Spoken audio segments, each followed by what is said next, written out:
विद्यार्थियों, कैसे हैं आप सब? आशा करते हैं आप लोग बेहतर होंगे, बहुत बढ़िया होंगे।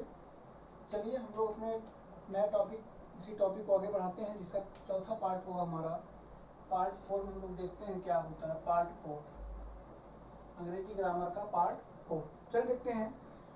जैसा कि हम लोग पढ़ चुके हैं, क्या लेटर पढ़ चुके हैं, अल्फ़ाबेट पढ़ चुके हैं, फिर आगे हमने 10 सेंटेंसेस टॉपिक देखे हैं। 10 सेंटेंस में भी हम लोग इंट्रोगेटिव कर चुके हैं, असर्टिव कर चुके हैं। अब बात आती है एक तीसरे टॉपिक की, जिसका नाम है थर्ड टॉपिक। थर्ड का नाम है इम्परेटिव सेंटेंस।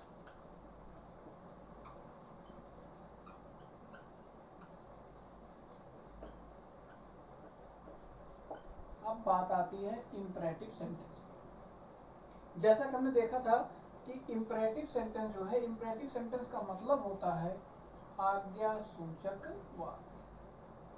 आज्ञा सूचक वाक्य यानी इम्परेटिव सेंटेंस का क्या मतलब होता है? इम्परेटिव सेंटेंस का मतलब होता है आज्ञा सूचक वाक्य। यानी ऐसे सभी वाक्य, यानी ऐसे वाक्य किसे कहेंगे इम्परेटिव सेंटेंस?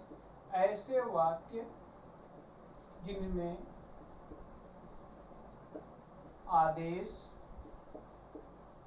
आदेश माने होता है ऑर्डर, सलाह, सलाह माने होता है एडवाइस, विनती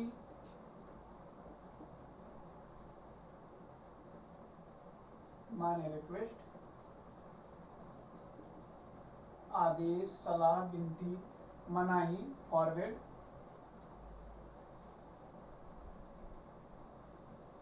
मना करना, मनाही आदि के होने का भाव उत्पन्न होगा, ऐसे सभी सेंटेंस को इम्परेटिव सेंटेंस कहेंगे।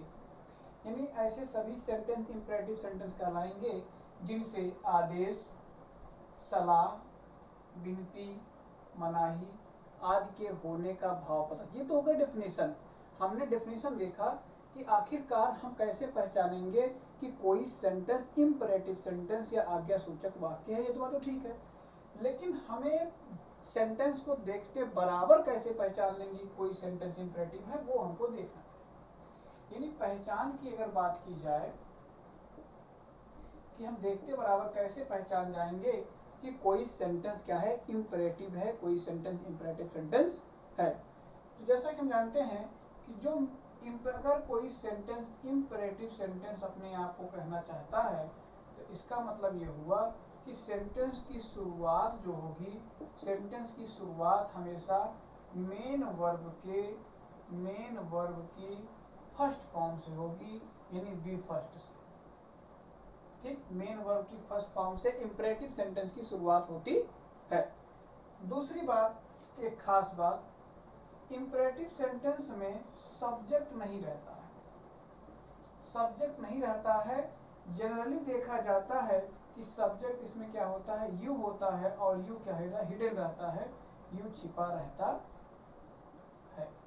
ये तो कुछ खास बात हो गई इसमें कि मेन वर्ब की फर्स्ट फॉर्म से इम्परेटिव सेंटेंस की शुरुआत होगी, याद रखना हमेशा। दूसरी चीज क्या है, सब्जेक्ट नहीं दिया रहेगा। अगर सब्जेक्ट दिया होता लगभग यू माना जाता है, और यू सब्जेक्ट क्या होता है, छिपा रहता है उसमें। उसका सेंस निकालेंगे तो यू का ही भाव आएगा।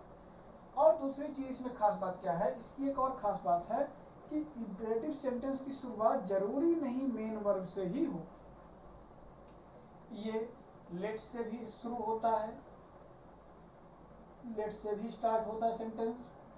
और ये सेंटेंस अगर नेगेटिव होगा, यानी अगर नेगेटिव सेंस होगा इम्परेटिव सेंटेंस पहचानने का, तो ये डोंट से स्टार्ट होता है, डोंट से स्टार्ट होता है। ठीक, तो कहने मतलब हुआ कि अगर कोई सेंटेंस इम्परेटिव सेंटेंस है, एक खास बात, ऐसे वाक्य जिनमें आदेश, ऑर्डर, सलाह, एडवाइस, सजेशन, रिक्वेस्ट, विनती, फॉरवर्ड, मनाही आदि के होने का भाव उत्पन्न होगा, तो ऐसे सभी सेंटेंस को हम इम्परेटिव सेंटेंस कहेंगे। आखिरकार ये तो डिफिनेशन की बात हो गई। पहचानेंगे कैसे सेंटेंस, क्योंकि कोई सेंटेंस इम्परेटिव सेंटेंस है। देखो भाई, इम्परेटिव सेंटेंस की शुरुआत हमेशा मेन वर्ड से होगी, या लेट से होगी, या अगर नेगेटिव है तो डोंट से सेंटेंस की शुरुआत होती है जनरली। फिर सब्जेक्ट इसमें नहीं दिया रहता है। अगर हम सब्जेक्ट मानते हैं तो सब्जेक्ट हमेशा यू होता है। और यू क्यों होता है? और यू ज़्यादातर यू का उसमें भाव उत्पन्न होता है। यू हमेशा सब्जेक्ट छिपा रहता है, हिडन रहता है। फॉर एग्जाम्पल की दृष्टिकोण से अगर इसको देखा जाए, इसको अगर हम एग्जाम्पल की दृष्टिकोण से देखेंगे तो हम आपको बेहतर बताने की कोशिश कर रहे हैं। चलिए कुछ एग्जाम्पल लेते हैं, उसको देखते हैं। जैसे हमने आपसे कहा शट द डोर, इसका मतलब क्या होगा? दरवाजा बंद करो। क्या हुआ इसका मतलब? दरवाजा बंद करो। ध्यान से देखें, इसमें क्या सेंस निकल रहा है? दरवाजा बंद करो यानी ऑर्डर का सेंस निकल रहा है। किसका? ऑर्डर का। इसका मतलब क्या हुआ? आदेश की बात हो रही है। मेन वर्ब है ये। शट क्या है? मेन वर्ब है। शट मेन वर्ब है और शट मेन वर्ब है। मेन वर्ब से शुरू हुआ है, अंत फुल स्टॉप से हुआ है। इसका मतलब कौन सा टेंस होगा? इंपरेटिव होगा। दूसरा एग्जांपल की तरफ देखते हैं। जैसे हमने आपसे कहा please help me, please help मी, इसमें क्या हो रहा है? रिक्वेस्ट का भाव आ रहा है।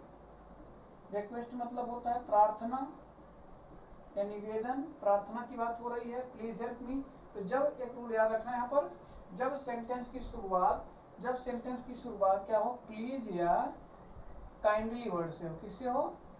प्लीज या काइंडली वर्ड से हो तो वो भी सेंटेंस क्या होगा? इंपरेटिव सेंटेंस होता है।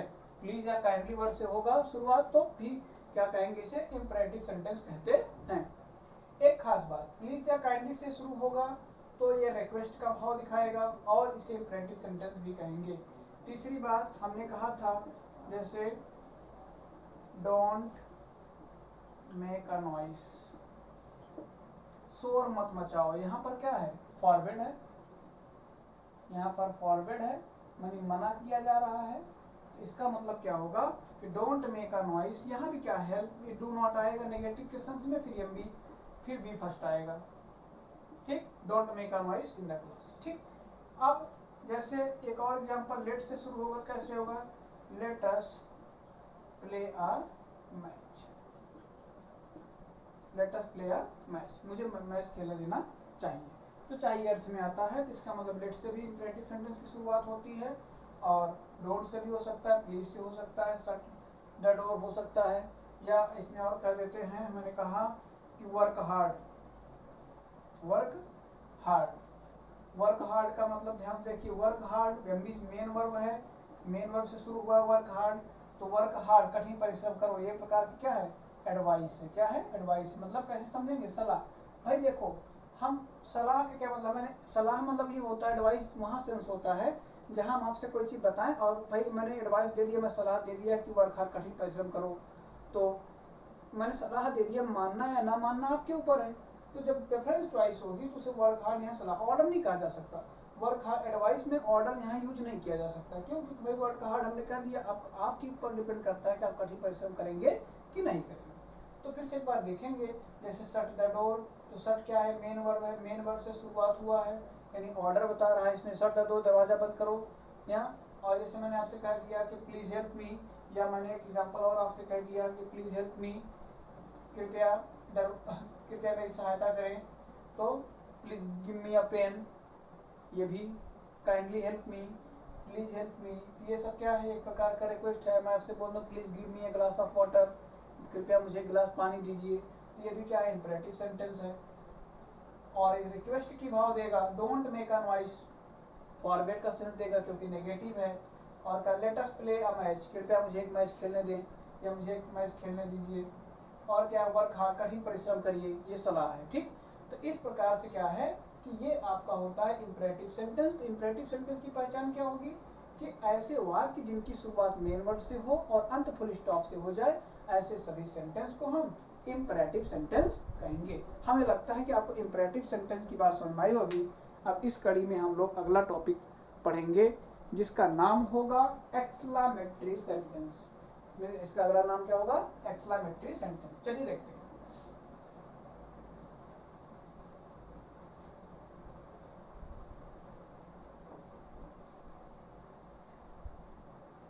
अगला इसका चौथा टॉपिक है आपका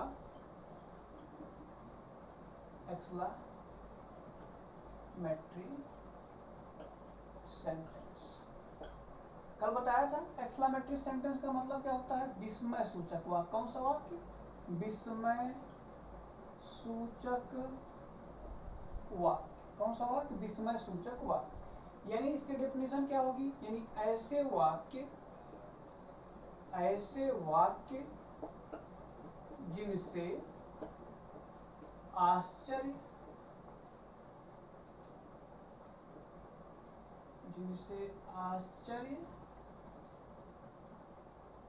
खुशी, जिसको हम लोग प्रसन्नता कहते हैं, दुख, अभिलाषा या दुख को जिसको हम सौरव कहते हैं, और प्रसन्नता को जॉय कहते हैं, या इसी को डिलाइट भी कहा जाता है, ठीक। और आश्चर्य का होता है एस्टोनाइस्ट बोलते हैं, ये चीज होती है। तो ऐसे वाक्य जिनसे आश्चर्य, प्रसन्नता, दुख, खुशी आदि के होने का भाव उत्पन्न होगा, ऐसे सभी सेंटेंस एक्सक्लामेटरी सेंटेंस कहलाएंगे। अब बात आती है कि ये तो हो गया, हम पहचानेंगे कैसे कि कोई भी सेंटेंस एक्सक्लामेटरी सेंटेंस है। ध्यान से देखेंगे, कहते हैं कि एक्सक्लामेशन मार्क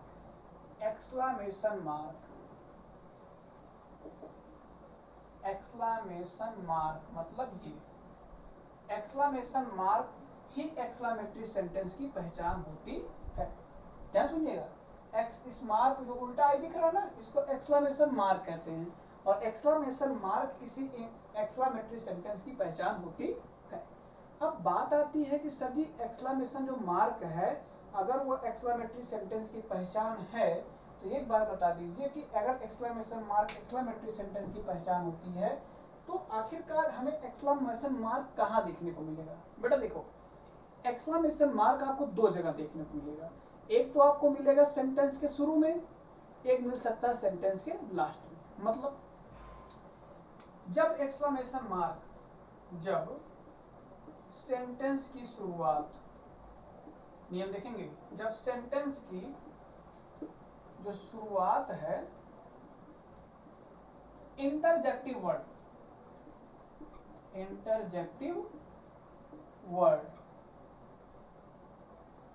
वर्ड्स जैसे हुर्रा,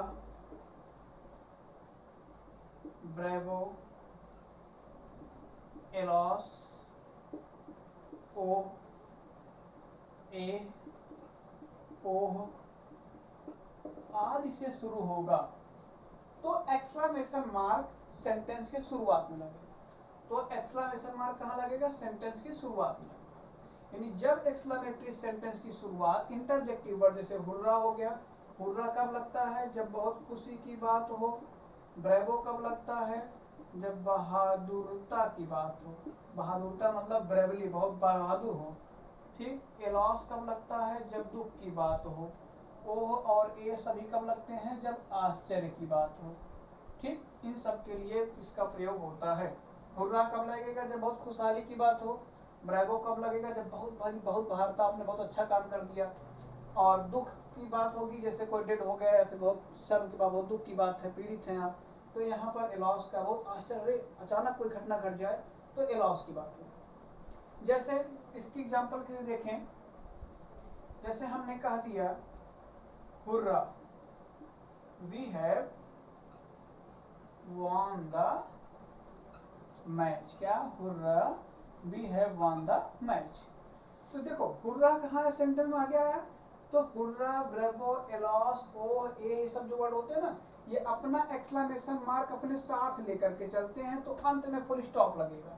सेंटेंस की शुरुआत हुर्रा, ब्रेवो, एलॉस, ओह, ए जब इनसे होगी, तो ये एक्सक्लेमेशन मार्क अपने साथ लेकर चलते हैं, और अंत में तब फुल स्टॉप लगेगा। सेंटेंस की शुरुआत ये होगी, हुर्रा मतलब खुशी की बात है, डिलाइट की बात है, प्रसन्नता की बात है। We have won the match, हम मैच जीत गए हैं।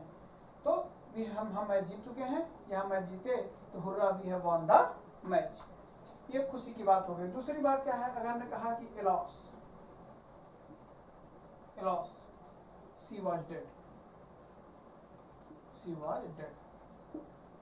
अब एलॉस क्या है, क्या दिखाएगा, दुख की बात दिखाएगा, अरे दुख की बात है वह मर गए, ठीक। अब एक अगली बात है, करें ओ ए ब्रेवो कब होगा, ब्रेवो, जैसे आपने बहुत अच्छा काम किया, अच्छे मार्क्स पा गए, तो कहा क्या जाएगा, ब्रेवो, क्या कहा जाएगा, bravo, you have done well, bravo, आपने बहुत अच्छा काम किया, शाबाश। तो ब्रेवो किस पे चलता है, ध्यान देखना, ब्रेवो कहते हैं शाबाश पे चलता है, शाबाश बोलते हैं ना, शाबाशी दी जाती है आपको, कोई अच्छा काम करते हैं, शाबाश, पीठ थपथपाई जाती है, शाबाश बहुत अच्छा, डन वेल, आपने बहुत अच्छा किया। तो शाबाशी जहां दी जाएगी वहां क्या होगा, ब्रेवो का यूज किया जाता है। एक बार इसको देखें फिर से, एक्सक्लेमेटरी सेंटेंस है तो आश्चर्य, खुशी, प्रसन्नता, दुख, इन सब के होने का भाव उत्पन्न होगा। आश्चर्य को एस्टोनिश्ड कहते हैं, खुशी माने प्रसन्नता, जॉय या डिलाइट इसको बोलते हैं, जॉय या डिलाइट बोलते हैं, दुख सौरव बोलते हैं। तो पहचानने का तरीका, एक्सक्लेमेशन मार्क एक्सक्लेमेटरी सेंटेंस की पहचान होती है, सिंपल सा फंडा जान लो, क्या एक्सक्लेमेशन मार्क जो होता है वो आपका एक्सक्लेमेटरी सेंटेंस की पहचान होती है, ठीक, क्लियर है। तो एक्सक्लेमेशन मार्क अगर एक्सक्लेमेटरी सेंटेंस की पहचान होती है तो एक बात क्लियर है हमको कि जब सेंटेंस की शुरुआत किसी इंटरजेक्टिव वर्ड से, इंटरजेक्शन टॉपिक है, पार्ट्स ऑफ स्पीच पढ़ाएंगे आगे तो बताएंगे, किससे शुरू हो, इंटरजेक्टिव वर्ड से शुरू हो, जैसे हुर्रा हो गया, ब्रेवो हो गया, एलॉस हो गया, ओ हो गया, ए हो गया, ओ हो गया। तो खुशी, हुर्रा को खुशी की बात होती है, बहादुरता की बात होती है, ब्रेवो कहा जाता है, शाबाशी दी जाती है तो ब्रेवो होता है। एलॉस की बात होती है, दुख की बात की जाती है, और ओ ए और एच होता है तो क्या होता है, इसमें आश्चर्य की बात की जाती है, तो कोई दिक्कत नहीं होनी चाहिए। आगे देखते हैं, एग्जाम्पल के तौर पर देखा गया कि hurrah, we have won the match, तो मैच आप जीतते हैं, खुशहाली की बात होती है, बहुत खुशी की बात होती है, तो hurrah we have won the match. आगे लगा, तो जब इंटरजेक्टिव वर्ड आते हैं तो एक्सक्लेमेशन मार्क अपने साथ में रहते हैं, इसलिए हम कहते हैं कि एक्सक्लेमेशन मार्क इसके साथ में लगा है तो अंत में फुल स्टॉप होगा, ऐसे सभी सेंटेंस को एक्सक्लेमेटरी सेंटेंस कहेंगे। अब आप हमसे क्वेश्चन कर लीजिए थोड़ा सा, क्या सर जी बात बताइए कि क्या जरूरी है कि एक्सक्लेमेशन मार्क शुरू में ही है, अंत में नहीं आ सकता क्या?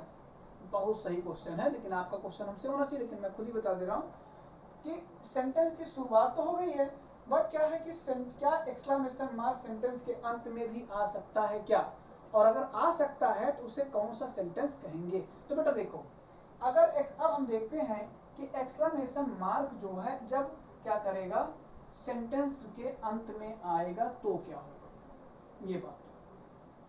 तो आगे बढ़ेंगे उस कड़ी में, क्या है, जब सेंटेंस की शुरुआत इंटरजेक्टिव वर्ड से हो रहा था तब ऐसा था, लेकिन अब क्या होगा, अब ऐसा नहीं है, अब क्या होगा, एक्सक्लेमेशन मार्क अंत में लगने वाला है।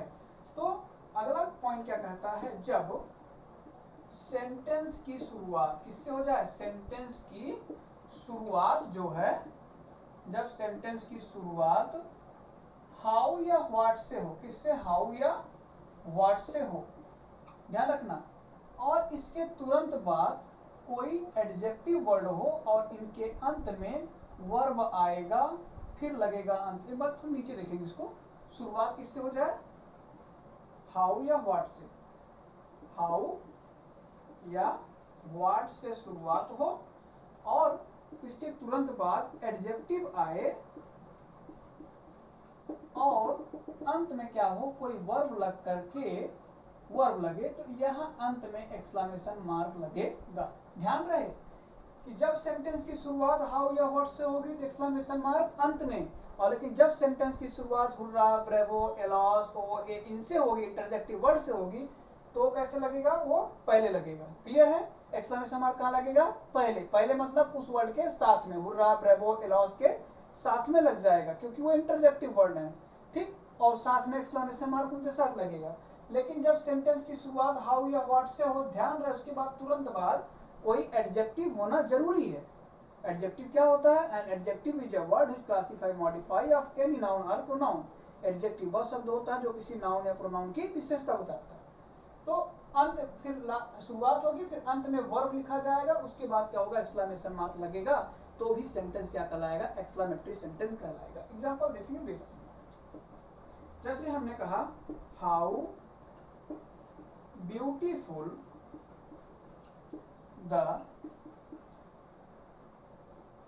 How beautiful the Taj, Taj मतलब Taj Mahal, Taj is, how beautiful the Taj is, how beautiful. तो हाउ से शुरुआत हो सेंटेंस, ये क्या है, एडजेक्टिव है, लगा फिर डैश में आप आए, ये क्या है, वर्ब है, लास्ट में क्या लगा, एक्सक्लेमेशन मार्क। इस तरीके से हम देखेंगे कि जब सेंटेंस की शुरुआत हाउ या व्हाट से हो, तुरंत बाद एडजेक्टिव हो तो अंत में एक्सक्लेमेशन मार्क लगेगा, और जब हुर्रा, ब्रेवो, एलास, ओ, ए इनसे शुरुआत होगी तो इंटरजेक्टिव तो क्या हो जाएगा, एक्सक्लेमेशन मार्क इनके साथ में लगेगा।